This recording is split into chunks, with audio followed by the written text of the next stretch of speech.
Ole Christian labu number somriat pathum Khawvela THIL tinrengin a chanchin thuan puang ati an sare lokila helai asapla chuan never shone a light so fair tiania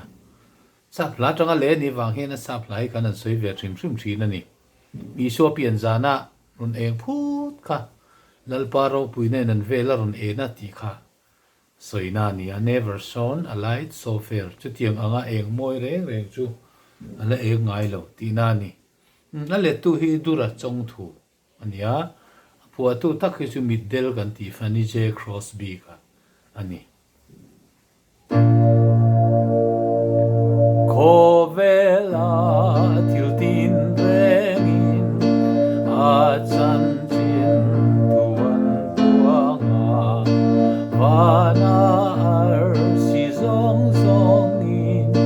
a ensia alantira angelin an choi moi chiama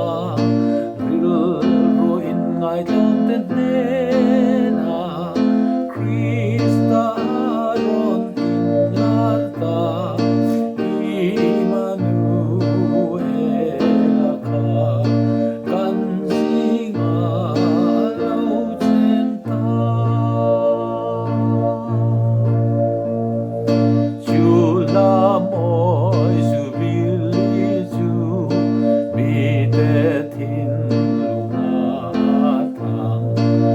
aturo pui tak mai chu Peter putar no bang ten lom takin nan lo au pui a il ruin ai lom ten nena Krista aron in larta Immanuel ka kan singa lo chenta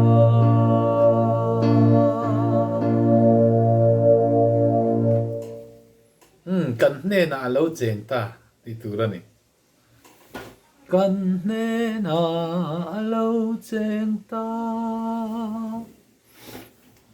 du tok le phot me ya